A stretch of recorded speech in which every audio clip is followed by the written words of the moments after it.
Welcome to The Overs, the most dangerous podcast in wrestling. My name is Antonio from No Marks Allowed, and I had to change the show name to The Overs because it was called The Over Boys, but there's some females that's over too, so we gotta do it for the ladies too.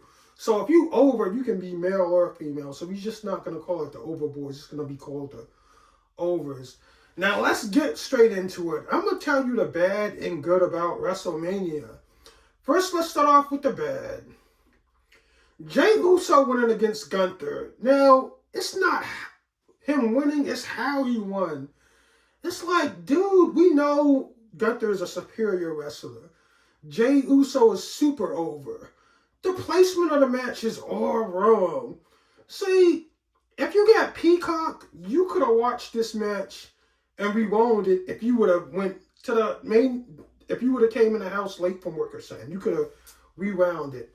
But when you at a live event, this is why big matches shouldn't go first. Say you have a bag you can't bring in the stadium. They're going to tell you to go back and check the bag. But the problem is that stadium has several entrances. So every person at every entrance they told they couldn't bring their bag in, go check your bag. It's all the way over there. So it's one designated place where people have to check the bags they can't bring in. That match is already going on. So while you pay thousands of dollars for your trip to see Jey Uso against Gunther live, you're watching it on Peacock like you didn't spend a dime because you have to wait in this long-ass line to check your bag you couldn't bring in. And the way Jey Uso won was stupid. He won clean. Now you can play out a scenario on 2K, 1,000 simulations.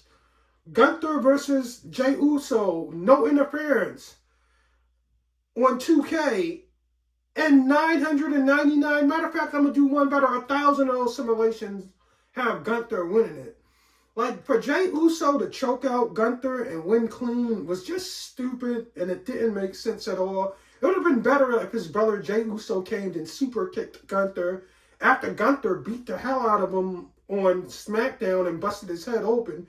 It would have been poetic justice if his brother helped Jey Uso win that title instead of having a fairy tale ending knowing that Jey Uso cannot beat Gunther in real life. And Jey Uso is a popular wrestler with the yeet. He took the popularity to high levels. But if you ask anybody about that match was shitty. And it wasn't his best. I asked someone about that match because I missed that match too because I was running late. I went to see the event. I was in the stadium, but I came a little bit late. I always come to WrestleMania late because I really don't care about every single match. I admit that. And I didn't care about this one because it was the first match of the event. So it was like, it wasn't the best. And that's the problem with Jey Uso. He's in these big spots and the matches aren't the best. Like, you know what I mean? You don't need to be in these big spots against Gunther or going for heavyweight titles, which a heavyweight title is a freaking joke if the match isn't going to be good. Like, you put more than your entrance than your actually wrestling ability, Jey Uso. And then fans are calling you out of shape. So you must really be out of shape or look out of shape if a fan that don't work out or don't do no exercises and don't wrestle calling you out of shape. Now, let's get to more of the bad. John Cena's match against Cody Rhodes. Now, the finish was bad. And, you know, it was bad. The match was average. The finish was bad for the simple fact that The Rock built this storyline of the final boss having John Cena turn heel and not being involved with the match at all. He didn't. Travis Scott came out. Now, if you would have told or asked any fan if they'd rather see Cody Rhodes get his receipt on Travis Scott and just have the final boss sit this one out, or you can have the final boss come in and interact and forget about Cody's receipts on Travis Scott, they would have said, we want the final boss to be there at WrestleMania. And the final boss wasn't there. And people that came to this WrestleMania that didn't come to WrestleMania 40, thought there was going to have the fiasco that happened in night 2 when Cody main evented against Roman when John Cena ran out. The final boss handled his business. Solo Sikoa ran out, he got handled. So The Rock, he did the rock bottom to John Cena. Get your ass out of here. It looked like the Bloodline was going to win again. Roman was going to retain against Cody once more. But then the lights went out. And then The Undertaker popped up and power slammed. Well, choke slammed, I'm sorry. The Rock. So people who flew out to Vegas thought we was going to see the same thing. But it's not. Dwayne Johnson did not have anything to do with this match at all. And when you looked at The Rock's answer, it sounded half-assed and really stupid. And he said he wanted John Cena to shine on his own. But listen, The Rock, you're the reason John Cena turned heel. The final boss. People brought Rock merchandise, flew from all over the world to see a melee. But they already know Stone Cold is going to be in the building. So what they wanted to happen was you to get involved, and then Stone Cold would have got involved, and then the match would have played out after there. The Rock not being at WrestleMania is totally unacceptable because you built this final boss role and was the reason that John Cena turned heel because Cody told you to F yourself. So fans had the right to be disappointed in The Rock not showing up. And the finish, despite John Cena hitting Cody in the head with the belt, he should have added a little more mustard in that and did the attitude adjustment and then pinned them. Because it seemed like that's a Monday Night Raw finish or say a bad blood finish. You hit somebody in the head with the belt and then pin them. That's not a WrestleMania finish. The WrestleMania finish is you hit them with that FU attitude adjustment. I don't care how many foreign objects you hit them with. After you hit them with that foreign object, you do your finishing move and you be out of there. Just like when Undertaker chokeslammed Cody. No, when Undertaker chokeslammed The Rock, Cody picked up Roman Reigns and did the crossroads 3 times. Made sure that the fans went home happy. So I just feel like, fans had the right to say this WrestleMania was garbage. And this proves that The Rock was booking everything in last year's WrestleMania and Triple H was booking everything with this year's WrestleMania. Because this year's WrestleMania was abysmal. Another bad thing about WrestleMania was the scalpers and the ticket sellers. WWE even rose the price of the tickets because they knew fans thought The Rock was going to be involved with this Cena match. You know what I mean? They just knew it. And then not only on top of that, people that brought tickets off Ticketmaster, StubHub, and SeatGeek got scammed. The people that were selling these tickets were actually, selling the tickets twice. So even though your money is guaranteed, there was no Ticketmaster or StubHub on site to validate what just happened. So Allegiant Stadium in Vegas do not sell physical tickets. So when people got scammed, they went to the box office and was like, the box office said, I can't help you. Then they couldn't even go inside the guest services to see if anybody could do anything about it.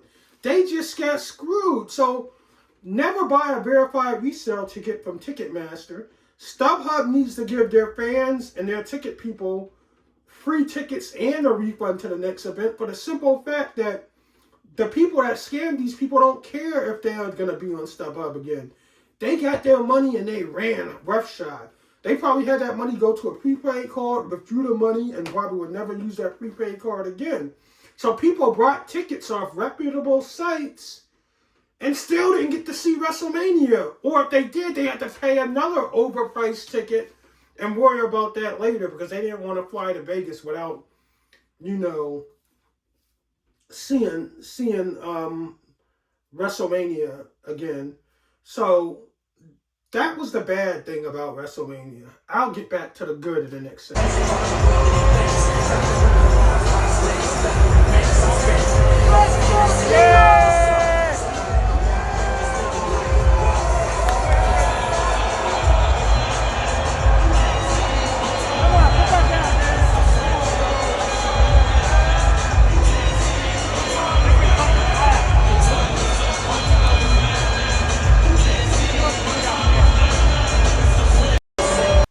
Now let's talk about about the good things about WrestleMania. Gotta talk about Roman, Seth, and CM Punk, because that match was so good. We seen Paul Heyman come out to, cult of personality with CM Punk. Paul Heyman was even playing the air guitar with CM Punk coming down the ring. And CM Punk, Seth Rollins, and Roman stole the show. They proved why they should have main evented night one of WrestleMania, even though I felt the heavyweight championship, Jay and Gunther could have really used that rub for getting the main event. But it's not about what you deserve, because Jay deserved to win the main event spot because he won the Royal Rumble. It's what you negotiate. And Roman Reigns negotiated a huge contract. And Triple H negotiated with Roman Reigns, Seth Rollins, and CM Punk to be the main event of night one. And boy, did they prove that Triple H made the right decision, because this match was off the hook. The spots was flawless. The timing was flawless. The story within the match was flawless. It was a great match. And I put on my post like this was going to be a 2.5-star match, a work rate nightmare. And people was just going to be waiting to see who would Paul Heyman turn on. No. That match was awesome. That was the best match, the best WWE match I've seen since Randy Orton versus Edge, the first greatest match of all time. That match during COVID, or was that before the COVID? And then, I don't know, I think that was the best WWE match since Randy Orton versus Edge, the greatest match of all time. That's what they called it. But the ending is crazy because you've seen Paul Heyman take Roman Reigns to new heights. He even got Roman doing promos himself now. And it's like, when CM Punk grabbed that chair from Heyman and was about to whack Roman with it, and CM Punk got hit with that low blow from Heyman, I was like, oh, shoot. This is crazy. I was like, now Roman and the Wise Men is about to be on their shit again. But no, as he gives the chair to Roman, Roman goes to finish, Seth off. And we're going to get this devious heel Roman back again. But no, Heyman ends up low-blowing Roman. And then Seth Rollins ends up, curb-stopping Roman and winning. And then you just heard the crowd switch up like hoes choosing in the parking lot at a strip club. Like, all you heard was the fans going, oh, oh, with Paul Heyman and Seth Rollins standing over a disoriented Roman Reigns. And Seth Rollins was due for a win, because look at this. He lost 4 times in a row to Cody. He lost the heavyweight title to Drew McIntyre. He lost twice to CM Punk. So Roman Reigns would have been WWE's resident fuckboy if he ain't pull off this win. So it's good to see Seth get a push with Paul Heyman. Now I wonder, how would this Paul Heyman, Seth Rollins lead into a championship run? Or will it just be, Paul Heyman and, Seth just running through the competition in WWE, having matches with Paul Heyman being his wise man, and it doesn't lead to any belts? Because Seth really don't need a belt to be over. He had every belt that he could win. He was the top Universal Champion. He was the World's Heavyweight Champion, the Intercontinental Champion. If I'm not mistaken, he might have been a Tag Team Champion. He's a Grand Slam Champion. As long as Seth gets good matches and he has Heyman on his side, Seth will be all right. But Seth is Seth is sort of like CM Punk. He can do good promos. He don't need to have Paul Heyman on by his side to do promos. But I will say this. Paul Heyman jumped off that porch by putting hands on CM Punk and Roman. Usually Paul Heyman don't get involved in matches as far as touching people like some of the great managers of the past, like Jim Cornette will whack you with a tennis racket. You would also have Bobby the Brain Heenan might grab your leg. Paul Heyman wasn't that type of manager. He really stayed out of it and had like the bloodline do the dirty work, like the Usos and Solos, Sakai. But him jumping off that porch and putting hands on CM Punk and Roman Reigns, oh, you know Roman is a vindictive motherfucker, and so is CM Punk. You seen CM Punk cost Drew McIntyre a match at a WrestleMania. You see what I'm saying? So CM Punk and Roman Reigns are two people that are some vindictive dudes that will want to get their hands on Heyman and do damage. You think Roman pushing down Heyman was something? Man, I would hate to see Roman get his hands on Paul where he does the ooh and do the powerbomb or spear or super punch him. I think Heyman might not mess around and wake up if Roman get his hands on him. Now, another good thing about WrestleMania was Jade Cargill's innovative offense. She's been gone for a while. Came back, to find out Naomi attacked her, got a big spot in WrestleMania, and did like 2 finishers to finish Naomi off. Also, the big swerve, Io Shirai and Tiffany Stratton holding on to their titles on a night that John Cena had a chance to break Charlotte's dad's record. You would have figured that Charlotte would have went over against Tiffany Stratton. She had a miraculous recovery. The blow up was for real. And the swerve was on. Tiffany Stratton retained without any help or influence from Trish Stratus. So that showed her improvement. And Io Shirai walking out that match with Rhea and Jade. Not Rhea and Jade, but Rhea and Bianca for the women's heavyweight title was amazing. No one thought Io was coming out there with the title.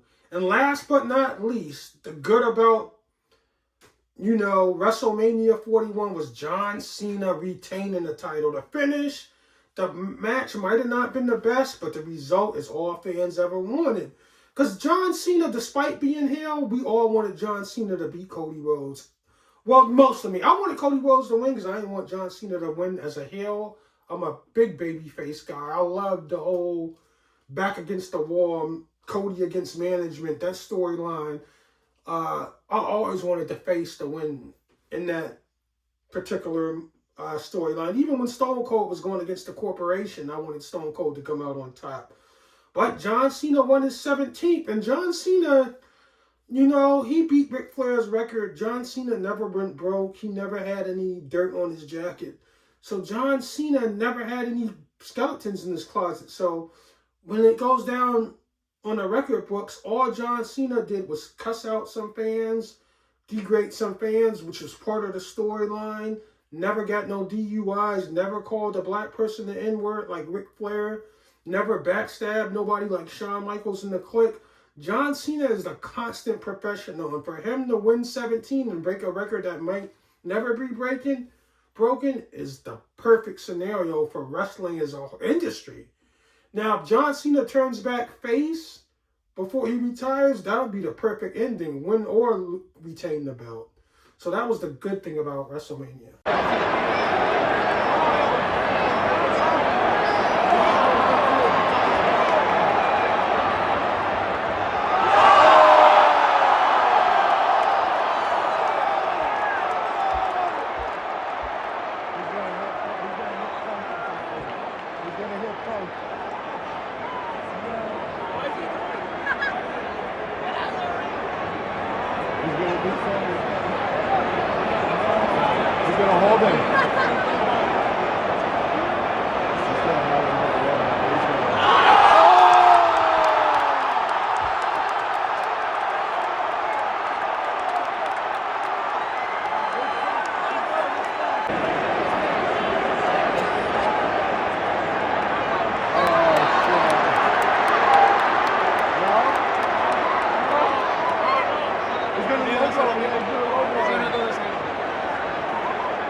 he's going to load one in too.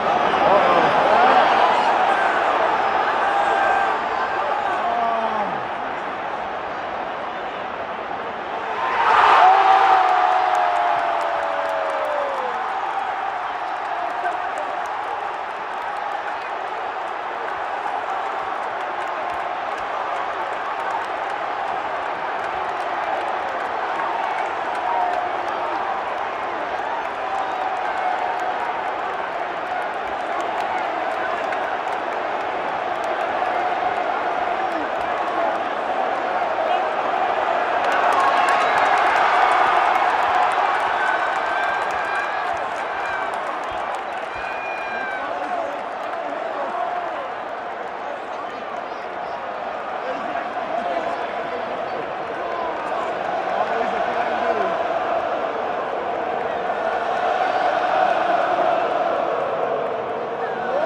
Now, shout out to AEW. If you know me, I used to go to every WrestleMania, every AEW pay-per-view, but I stopped going to AEW shows and even start watching AEW for a while. It's been episodes, I bet you four to six straight episodes, maybe more, that I've been talking about nothing but WWE because AEW was just really bad. The Death Riders running the AEW was not a good look. The matches was bad. I felt like AEW made a huge mistake without letting Orange Cassidy beat Moxley. Now they are dragging Moxley's title run all the way to All Out for another couple of months in July, or should I say All In. And we don't know who is his opponent going to be. Swerve lost at Dynasty. I didn't think they was going to let Swerve win at Dynasty in front of 10,000 when you can have Moxley lose his belt in front of 40,000 or one of the major pay-per-views like All Out in Chicago. I don't even know if it's going to be in Chicago this year. But to add the note that we seen everything that we could see in wrestling, it's true. I've seen Kenny Omega put hands on the Young Bucks. I thought I would never see that. Now, we seen Kenny Omega get injured, and the Young Bucks was like, well, you never called us, so we're going to replace you with Okada. So Swerve ends up in a wrestling match against Blake Christian. ends up winning that in his street clothes, and the Young Bucks come down the ring. And Swerve calls the Young Bucks down to the ring and says, let's get it today. So the Young Bucks act like they're gonna come to the ring and fight, but Lee Johnson comes and starts to attack Swerve. And then the Young Bucks come to the ring. Then you hear Kenny Omega come to the ring. And he saves the Young Bucks' ass. No, he saves Swerve's ass. I'm sorry. He comes in and helps Swerve get rid of the Young Bucks. So Kenny Omega did his full Nelson suplex twice to Nick Jackson after he kicks Matt out of the ring. So, I thought I seen everything in wrestling, but obviously I didn't. After Kenny put hands on the Young Bucks, I mean, I definitely seen everything I could see in wrestling. But back to AEW, they had some good episodes and some good matches in the Owen, but the poor finishes is what get me. I can't see how you can have a 5-star match with a roll-up. That wastes the whole match. And a lot of people that go to these AEW pay-per-views and WWE pay-per-views, they flying across the country. They're flying from other countries, state to state, driving hours or catching flights, getting hotels, just to be in town for AEW's big events. And you seeing matches in roll-ups. And I'll probably spend a couple of $1,000 bare minimum when I go to a pay-per-view, because I do more than just watch wrestling. But now it's like, I'm not going to an AEW pay-per-view. I'm not flying across the country and wasting money for half of the matches to end in roll-ups. I feel like a person should lose like a man or lose like a woman, or win vice versa. Win with your finishing move or lose by your opponent's finishing move. I don't want to see you guys hurting and killing each other, and the match ends in the roll-up and the winner slides out the ring and runs through the back to the audience. It just don't make sense. So I'm still boycotting live AEW events until that stops happening. God, you can get 4 autographed Roman Reigns cards for that. The WWE iced out helmet, $10,000. Was $9,999 and 99 cents plus tax. So it's gonna come over 10,000. Hey, can I get 2 of these? Just 2? Yeah, just 2. Okay. Thank you. Now, everybody, if you don't know, I have my own wrestling shirts I designed. nomarksallowed.shop. You see the Bloodline Sports tee. You see the Heel Turn tee. You also see the Bloodline Sports with the Ula Fala over on it. Now, I go to all these wrestling events and sell my t-shirts, and I sold a lot of these t-shirts. I made over $2,000 selling t-shirts in Vegas, and the thing I'm so proud of myself is the people who didn't buy the shirts was like, "You got an Instagram?" I was like, "Yeah." And I gave them the website and my grill, and they actually took the time and took the grill page down. People even took my phone number down and reached out to me after the events and met me in Vegas and brought the t-shirts. On top of that, strangers that I never met before see me with the t-shirts on the hanger and walked up to me and said, "How much are those shirts? Those are dope." And like I said, a lot of people didn't buy the shirts. A lot of people did buy the shirts. Some people had a valid excuse. I just spent a bag in the WWE store, man. The Superstore got me. I'm tapped out, man. And they weren't lying, because I went to the Superstore when I was almost sold out of my tees on Monday, and that Superstore was decimated. It was all empty. And they had Complex Con at the convention center, the same convention center that had the WWE Superstore. The WWE Universe showed they ass, because they cleared that store out. And the reason I'm so happy and proud of myself is Hellstar had wrestling merch out there. Travis Scott had wrestling merch out there. Westside Gunn had wrestling merch out there.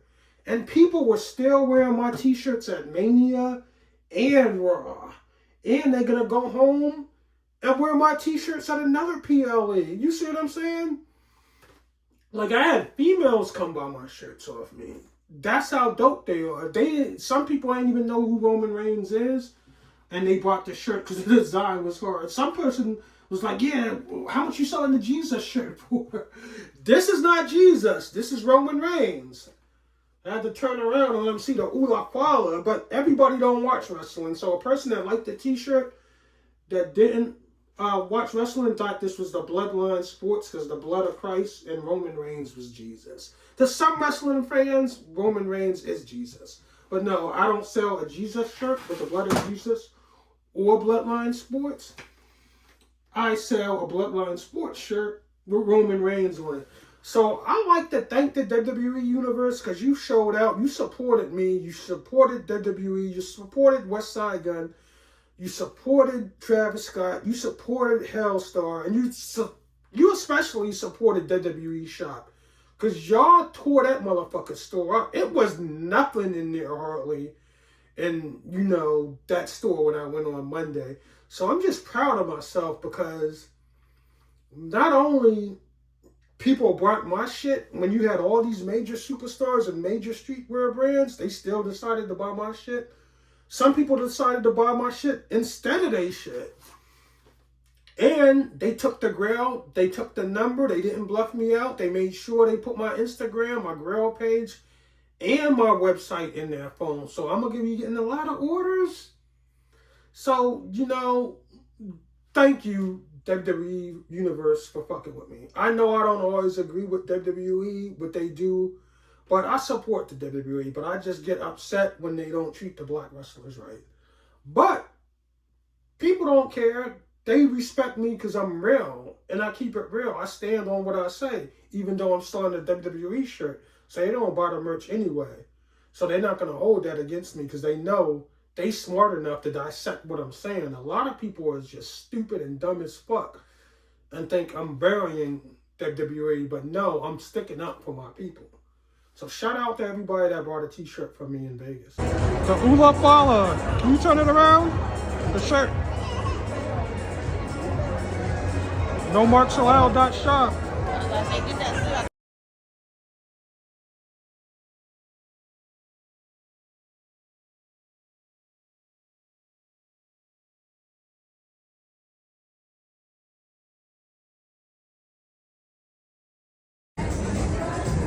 And can you turn it around on the front too? Thanks, brother.